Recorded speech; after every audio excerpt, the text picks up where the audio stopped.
Hi అండి, అందరికి నమస్తే. ఈరోజు నేను స్వీట్ కార్న్ వడలు తయారు చేస్తున్నాను. ఇవి చాలా క్రిస్పీగా టేస్టీగా ఉంటాయండి. తయారు విధానం చూసేద్దాం.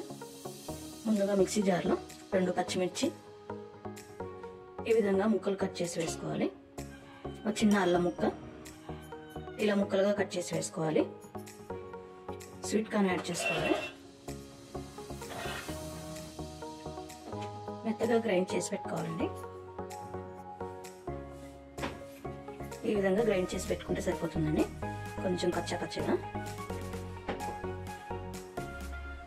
2 టేబుల్ స్పూన్ల శనగపిండి అండి, 2 టేబుల్ స్పూన్ల బియ్యం పిండి. ఇదంతా కలిసే విధంగా బాగా కలపాలండి.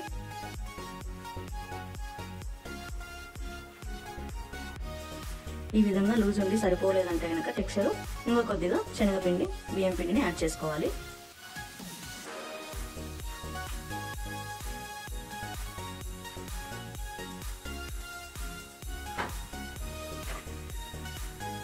ఇలా ఈ విధంగా అయితే సరిపోతుందండి. మీరు చెక్ చేసుకోండి ఈ విధంగా ఉండేటట్టు. ఈ విధంగా బ్యాటర్ రెడీ చేసుకున్న తర్వాత మిగతా ఇంగ్రీడియంట్స్ యాడ్ చేసుకుందాం. సన్నగా తరిగి పెట్టుకున్న ఉల్లిపాయ ముక్కలు యాడ్ చేసుకోవాలి. సన్నగా తరిగి పెట్టుకున్న కరివేపాకు, పుదీనా, కొత్తిమీర, కొద్దిగా జీలకర్ర, తగినంత సాల్ట్, చిటికెడు వంట సోడా, తగినంత కారం. ముందు పచ్చిమిర్చి వేసామండి, కారం చూసి వేసుకోండి. ఈ బ్యాటర్ మొత్తం కలిసే విధంగా బాగా కలపాలండి.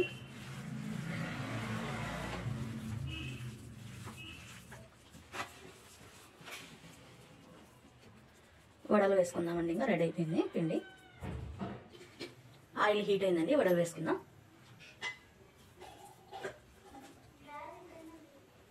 ఇలా ఈ విధంగా తీసుకొని ఇలా చేసుకుంటే బాగా వస్తాయండి వడలు.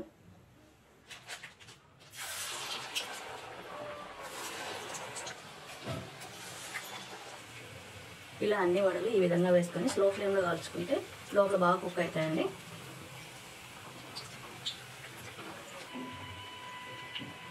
ఇలా ఈ విధంగా ఎర్రగా కాల్చుకుంటే బాగుంటాయండి టేస్ట్.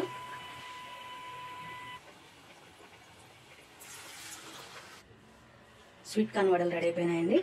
నేను కొన్ని ఈ విధంగా వేసానండి, కొన్ని ఈ విధంగా వేసాను. లోపల అందు బాగా కాలుతుంది అనేసి మీరు కూడా ఇలానే ట్రై చేయండి. ఇలా సాసులోకి పిల్లలకి ఈవినింగ్ స్నాక్స్ లాగా చాలా బాగుంటాయండి. కొంచెం స్వీట్గా కొంచెం క్రిస్పీగా బాగున్నాయండి టేస్ట్. మీకు నచ్చితే మీరు ట్రై చేయండి. ఈ వీడియో మీకు నచ్చినట్లయితే షేర్ చేసి సబ్స్క్రైబ్ చేయండి. Thank you.